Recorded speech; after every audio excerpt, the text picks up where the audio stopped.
Praise the Lord. Shrimati Charles Cowman గారి రచనల నుండి ఎడారిలో సెలయేర్లు అను గ్రంథము నుండి అనుదిన ధ్యానములు.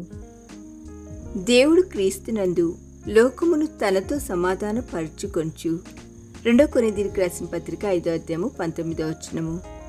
ప్రాచీన అమెరికన్ ఇండియన్లకు చెందిన ఒక తెగవాళ్ళు నయాగరా జలపాతానికి ఏటేటా ఒక యవన కన్యకను అర్పించడాని గురించి ఒక అద్భుతమైన కథ ఉంది. ఆ కన్యక జలపాతపు వధువుగా పిలువబడుతుంది. ఆ కన్యకను ఎంపిక చేసేందుకు వాళ్ళు చీట్లు వేసేవాళ్ళు. ఒక సంవత్సరం ఆ చీటి ఒక అందమైన అమ్మాయి పేరిట వచ్చింది. ఆ అమ్మాయి ముసలివాడైన వాళ్ళ నాయకుడి ఏకైక పుత్రిక. ఆ నాయకుడు తన గుడారంలో కూర్చొని ఉన్న సమయంలో ఆ వార్త అతడికి చేరవేయబడింది.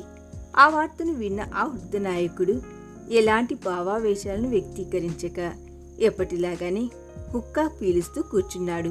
బలి అర్పించేందుకు నిర్ణయించబడిన దినాన అందమైన పుష్పాలతో అలంకరించబడిన చిన్న పడవ సిద్ధం చేయబడింది. ఆ పడవ వివిధ రకాలైన పండ్లతో నింపబడింది. నిర్ణయించబడిన సమయంలో ఆ వధువు అందులో ఎక్కి కూర్చుంది. వెంటనే నావ జలపాతం పైభాగాన ప్రవహిస్తున్న ప్రశాంత జలాల్లోకి నెట్టివేయబడింది. కాసేపట్లో అది జలపాతానికి దగ్గరగా చేరుకుని లోతైన లోయలో పడిపోతుంది. అయితే ఆ సమయంలో అక్కడి జనసమూహంలోని వ్యక్తులు ఒక అద్భుతమైన దృశ్యాన్ని చూసి ఆశ్చర్యచకితులయ్యారు.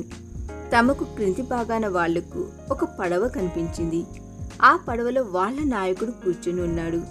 తన ప్రియమైన కుమార్తె కూర్చొని ఉన్న పడవ తన సమీపానికి రాగానే ఆ నాయకుడు వేగంగా ఆ పడవ వద్దకు చేరుకుని దానిని గట్టిగా పట్టుకున్నాడు. చివరిగా తండ్రి కూతుళ్ళు చూపులు కలిశాయి. ప్రేమతో అవి చిరునవ్వులు చిందించాయి. అంతే వేగంగా పారుతున్న జలపాతం ఆ పడవల్ని లోతైన లోయల్లో పడవేసింది. చూస్తుండగానే వారిరువురు అగాధపు లోతుల్లో పడిపోయారు. మరణంలో కూడా వారు ఒకటిగా ఉన్నారు, ఒకటిగా జీవించారు, ఒకటిగా మరణించారు. ఎంత అద్భుతమైన ప్రేమ! క్రీస్తు మన పట్ల చూపించిన ప్రేమ కూడా అలాంటిదే కదూ. దేవుడు లోకమును ప్రేమించును, ఎంతో ప్రేమించును అనేది ఎంత అద్భుతమైన మాట! దేవుడు తన ప్రియకుమారుని మరణం ద్వారా మానవాళిని తనతో సమాధాన పరుచుకున్నాడు. ఆయన అలా చేయని అవసరం లేదు. అలా చేయమని ఆయనను ఎవరూ బలవంత పెట్టలేదు. తప్పిపోయిన మానవాళిపై ఆయనకున్న ప్రేమ మాత్రమే ఆయనను బలవంతం పెట్టింది. క్రీస్తు లాంటి త్యాగపూరితమైన పరిచర్య కోసం ఆయన అడుగుజాడలో నడుస్తూ ఆయనను వెంబడిద్దామా?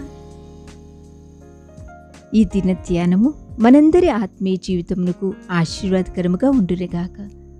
ఆమేన్.